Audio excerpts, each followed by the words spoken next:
Market లో invest చేసి మీ డబ్బులు డబుల్ చేసుకోవాలనుకుంటున్నారా? సుందరరామిరెడ్డి గారి లైవ్ సెమినార్ కి అటెండ్ అవ్వండి.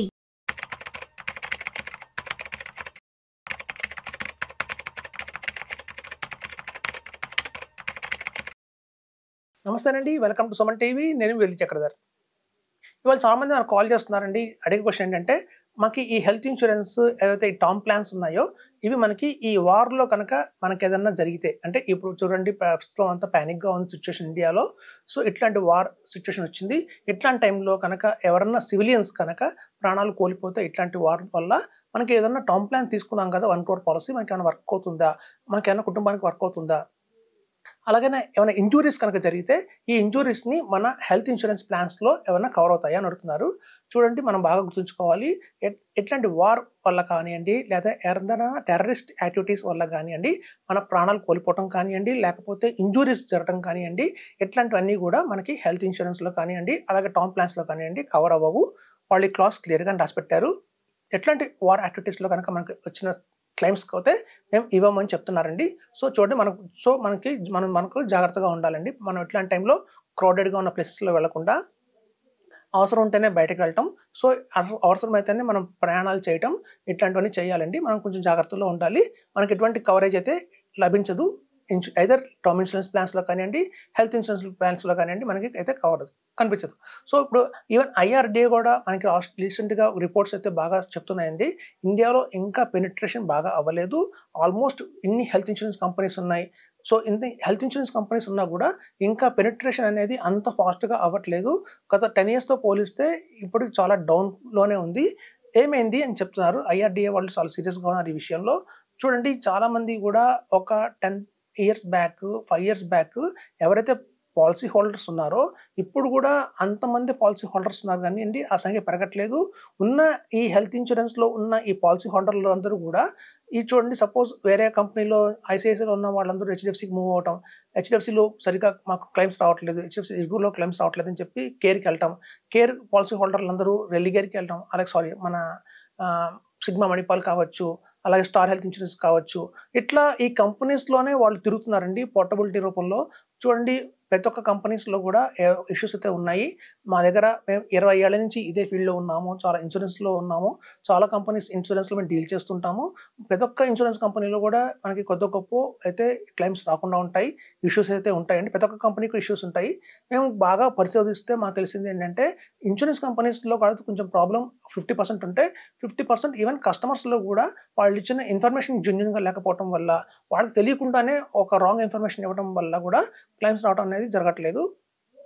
ఇప్పుడు చూడండి, కొన్ని స్కూల్స్ ఉంటాయి. ప్రతి స్కూల్స్లోనూ ఒక టాప్ ర్యాంక్ వచ్చే పిల్లాడు ఉంటాడు, అలాగే ఫెయిల్ అయితే పిల్లాడు ఉంటాడు. ఈ టాప్ ర్యాంక్ వచ్చే పిల్లాడు ఎవరైతే ఉన్నారో వాళ్ళు ఏ స్కూల్లో జరిగినా టాప్ ర్యాంక్ అయితే వస్తుందండి. అలాగే ఫెయిల్ అయిన పిల్లాడు ఏ స్కూల్లో జరిగినా ఫెయిల్ అవుతాడు. సో కాబట్టి అట్లాగే మనం పాలసీలో తీసుకున్నాము, మనకి క్లెయిమ్ వచ్చింది అంటే కనుక ఆ క్లెయిమ్ మీరు ఏ ఇన్సూరెన్స్ కంపెనీలో ఉన్నా కూడా వస్తుంది. అలాగే క్లెయిమ్ రాలేదు అంటే కనుక మనకి ఏ ఇన్సూరెన్స్లో కంపెనీలో ఉన్నా కూడా ఆ క్లెయిమ్ రాదండి. ఎందుకంటే ఇక్కడ ఎందుకు క్లెయిమ్ ఇవ్వట్లేదు అనేది వాళ్ళు జెన్యూన్గానే రిపోర్ట్ అయితే ఇస్తారు. సో రీజన్స్ వల్ల మేము క్లెయిమ్ ఇవ్వలేకపోతున్నాము అని. అది కనుక మనకి ఏదైనా రాంగ్గా అనిపించింది, సరిగ్గా లేదు అంటే కనుక మనం ఏదైనా అంబేడ్స్మెంట్ కోర్టుకి వెళ్ళొచ్చు, లేదంటే మనం మనకి మెయిల్ అయితే రాయొచ్చు వాళ్ళకి. సో కారణం వల్ల మేము రిజెక్ట్ చేసినందుకు మాకు రీజన్స్ కావాలని చెప్తే కూడా వాళ్ళు రీజన్స్ ఇస్తారు. సో అదండి యాక్చువల్గా ఏంటంటే పెనిట్రేషన్ అవ్వట్లేదు, కొత్తగా పాలసీ హోల్డర్స్ అయితే రావట్లేదు. ఇన్ని పాలసీ బజార్ ద్వారా చూసినా కానివ్వండి, ఎంత మనం బయట మార్కెట్లో వీటి గురించి అవేర్నెస్ ఎంత తీసుకొచ్చినా కూడా ఇప్పటికీ కూడా చాలామందికి మాకు కార్పొరేట్లో ఇన్సూరెన్స్ ఉంది, మనకి ఆల్రెడీ కంపెనీస్ ప్రొవైడ్ చేస్తున్నాయి, మనం ఇప్పుడే ఏజ్ ఎంత ఆల్రెడీ 30 years కదా, 50 years వచ్చాక పాలసీస్ తీసుకుందాం, హెల్త్ ఇన్సూరెన్స్ పాలసీస్ తీసుకుందాము, అట్లా చాలా రీజన్స్ వల్ల మనకి ఏంటంటే పాలసీస్ ఇంకా తీసుకోవట్లేదండి. అదే ఐఆర్డీఏ చెప్తుంది. ఇప్పుడు ప్రీమియం కాదు, నెంబర్ ఆఫ్ పాలసీస్ పెరగాలి అని చెప్పి అన్ని కంపెనీస్కి కూడా స్ట్రిక్ట్ రూల్స్ అయితే పాస్ చేసింది. సో ఎందుకంటే ఉన్న పాలసీ హోల్డర్లే అన్ని కంపెనీస్ చుట్టూ తిరుగుతున్నారు తప్ప, ఆ కంపెనీ షిఫ్ట్ అవుతున్నారు తప్ప కొత్త వాళ్ళైతే రావట్లేదు. సో చూడండి, ఇప్పుడు యాక్చువల్గా హెల్త్ ఇన్సూరెన్స్ మనం తీసుకుంటే ఇవాళ కాస్ట్ ఆఫ్ లివింగ్ బాగా పెరిగిపోయింది. హాస్పిటల్స్లో చూస్తే మీకు ఇన్ఫ్లేషన్ ఏదైతే ఉంటుందో అది ఆల్మోస్ట్ 15% దాకా కూడా ఉంది. ఇప్పుడు చూడండి, మాకు రీసెంట్గా ఒక క్లెయిమ్ వచ్చింది ఒక మంచి కార్పొరేట్ హాస్పిటల్ నుంచి. వాళ్ళు ఎలా బిల్ చేశారంటే, ఒక చిన్న ఫీవర్కే, ఈవెన్ జస్ట్ ఒక ఫీవర్కి కూడా 80,000, 1 lakh చెప్తున్నారు. ఒక సర్వే చెప్పింది ఏంటంటే, మొత్తం ఒక ఇయర్లో 5,000 హాస్పిటల్స్ వస్తాయి. అంటే హాస్పిటల్స్‌లో 5,000 మంది జాయిన్ అయితే అందులో జెన్యూన్ కేసెస్ కేవలం 2,000 మాత్రమే ఉన్నాయి. 3,000 కేసెస్ ఎలా ఉన్నాయంటే అసలు హాస్పిటల్స్‌లో ఆ ఫీవర్ కోసం వాళ్ళు హాస్పిటల్స్‌లో జాయిన్ అవ్వక్కర్లేదు. కేవలం ఇన్స్యూరెన్స్ ఉంది కదా అన్న పేరుతోనే వాళ్ళు జాయిన్ అవుతున్నారు. సో, దానివల్ల ఇన్స్యూరెన్స్ కంపెనీస్‌కి చాలా చాలా లాసెస్ వస్తున్నాయండి. ఎందుకంటే మనం కనుక జెన్యూన్‌గానే దానివల్ల నెక్స్ట్ జరిగిందేంటంటే కొన్ని ఇన్స్యూరెన్స్ కంపెనీస్ 104 ఫీవర్ వస్తేనే మేము దాన్ని పరిగణిస్తాము. 104 ఫీవర్ మీకు రాకపోతే కనుక మీకు క్లెయిమ్ ఇవ్వము అంటున్నారు. సో, అలా కూడా చాలా కంపెనీస్ ముందుకొస్తున్నాయి. అది కూడా మనం పెట్టుకోవాలి మైండ్‌లో. సో, ఊరికనే ఇన్స్యూరెన్స్ ఉంది కదా అని చెప్పి మనం హాస్పిటల్‌కి వెళ్ళిపోకూడదు. నిజంగానే జెన్యూన్‌గా మనం హాస్పిటల్‌కి చేరాలా? అంత అవసరం ఉందా? అని చూసిన తర్వాతనే మనం ఈ రికమెండేషన్ చేసుకోవాల్సొస్తుంది. సో, ఇప్పుడు చూడండి కొన్ని హెల్త్ ఇన్స్యూరెన్స్ కంపెనీస్ ఎలా ముందుకొస్తున్నాయంటే, ఇది అవాయిడ్ చేయడానికి ఫస్ట్ మనకి ఓన్లీ 5 చెప్పారండి. ఫీవర్ కానియండి, వామిటింగ్స్ కానియండి, లూజ్ మోషన్స్ కానియండి, ఇట్లాంటి గ్యాస్ట్రిక్ ప్రాబ్లమ్ కానియండి, ఇట్లాంటి కనుక ఈ 4 కనుక ఉంటే ఫస్ట్ టెలిఫోన్ కన్సల్టేషన్ ద్వారా వాళ్ళే మనకి డాక్టర్లే వచ్చి ప్రిస్క్రిప్షన్ ఇస్తారు టెలిఫోన్‌లో.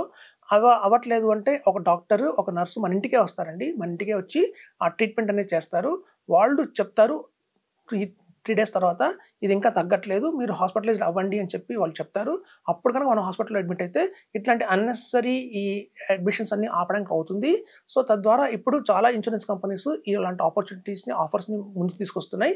మనం కేవలం ఒక ఫీవర్‌కి కావచ్చు, అలాగే గ్యాస్ట్రిక్ ప్రాబ్లమ్ కావచ్చు, అలాగే మనకి లూజ్ మోషన్స్ కానియండి, వామిటింగ్స్ కానియండి.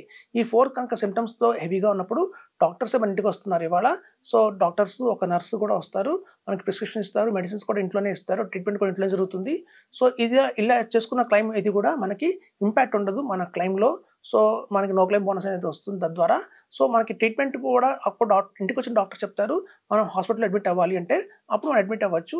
సో, అట్లాంటి ఆపర్చునిటీస్ కూడా ఇప్పుడు వస్తున్నాయి. సో, ఇదండి ఒక మంచి హెల్త్ ఇన్స్యూరెన్స్ తీసుకోండి. తద్వారా ఇట్లాంటి బెనిఫిట్స్ అన్నీ కూడా మీకు పొందొచ్చు. అలాగే చూడండి హెల్త్ ఇన్స్యూరెన్స్‌లో చాలామంది అనుకునేదేంటంటే మన కంపెనీ ఇన్స్యూరెన్స్ ఉంది కదా అనుకుంటున్నారు. ఇప్పుడు హాస్పిటల్స్ ఎలా ఉన్నాయంటే 10:1 అనేది 1000:1 అనేది ఒక రేషియో ఉంటుందండి. అంటే ఇప్పుడు చూడండి ఎందుకు మనకి చాలామంది అన్నారేంటంటే హాస్పిటల్స్‌లో మనకి పెంచుతున్నారు. రేట్లు బాగా పెంచేస్తున్నారు. ఏదైనా కార్పొరేట్ హాస్పిటల్‌కెళ్తే రూమ్ రెంట్ పర్ డే మీకు 8,000 చెప్తున్నారు. అలాగే బిల్స్ కూడా చాలా ఏస్తున్నారంటున్నారు. ఎందుకు అలా జరుగుతుంది అంటే 1000:1 అనేది ప్రస్తుతం జరుగుతుందండి. ఒక సర్వే ప్రకారం తెలిసిందేంటంటే ప్రతి 1000కి ఒక 3 బెడ్స్ అనేది కావాల్సొస్తుంది. కానీ మన దగ్గర ప్రతి 1000కి 1 బెడ్ ఉంది. అవైలబిలిటీలో ఉంది. సో, ఎక్కడైతే డిమాండ్ ఎక్కువ ఉంది, కానీ సప్లై లేదు. తద్వారా ఏంటంటే వాళ్ళు కంట్రోల్ చేయడానికి మనకి ఇలాంటివి తీసుకొస్తున్నారండి. సో, కాబట్టి ప్రతి ఒక్క చిన్న మనకి ప్రాబ్లమ్‌కి కూడా పెద్ద పెద్ద కార్పొరేట్ హాస్పిటల్స్‌కి వెళ్ళకండి. 3 స్టార్ హాస్పిటల్స్ కొన్ని ఉంటాయి. అంటే మల్టీ స్పెషాలిటీ హాస్పిటల్స్ కాకుండా కొంచెం తక్కువ హాస్పిటల్స్ ఉంటాయి. అట్లాంటి హాస్పిటల్స్ కూడా డాక్టర్స్ అందరూ కూడా ఎయిమ్స్‌లో చదివిన డాక్టర్లే ఉంటారు. సో, అట్లాంటి ఒక మంచి డాక్టర్లు ఉంటారు. ఒక మంచి హాస్పిటల్స్ తీసుకొని మనం గనక 3 స్టార్ హాస్పిటల్స్‌లో కనుక వెళ్తే మనకి ట్రీట్మెంట్ త్వరగా జరుగుతుంది. బెడ్ దొరుకుతుంది. తద్వారా మనకేంటంటే ఈ ప్రీమియం కూడా చాలా తక్కువే, కాస్ట్ కూడా తక్కువే ఉంటుంది. మనకి 100% క్లెయిమ్ వస్తుంది. సో, అన్నెసెసరీగా బ్యాండ్ ఎయ్యరు. సో, మనకి త్వరగా డిశ్చార్జ్ కూడా అవుతాము. సో, అదండి చాలామంది మాకు చెప్పేదేంటంటే హాస్పిటల్స్‌లో రూమ్స్ దొరకట్లేదు అంటున్నారు. అందుకే కారణం. సో, ప్రతి ఒక్క చిన్న ఇష్యూకి మీరు వెళ్ళిపోకండి కార్పొరేట్ హాస్పిటల్స్‌కి. లైక్ మల్టీ స్పెషాలిటీ హాస్పిటల్స్‌కి వెళ్ళకండి. ఏదన్నా మేజర్‌గా ఏదైనా బ్రెయిన్ ప్రాబ్లమ్ వచ్చింది, ఏదైనా కిడ్నీ ఇష్యూ వచ్చింది, హార్ట్ ఇష్యూ వచ్చిందంటే వెళ్ళాలి. కేవలం గ్యాస్ట్రిక్ ప్రాబ్లమ్‌కిను ఇట్లాంటి హై ఫీవర్‌కి మల్టీ స్పెషాలిటీ హాస్పిటల్స్‌కి వెళ్ళకండి. అక్కడ బెడ్స్ దొరకట్లేదు. సో, అదండి హెల్త్ ఇన్స్యూరెన్స్ తీసుకోండి. మనకి గుర్తుంచుకోండి ఇలాంటి వార్ సిట్యుయేషన్‌లో హెల్త్ ఇన్స్యూరెన్స్ మనకి కవర్ కాదని చెప్తున్నాను. Thank you.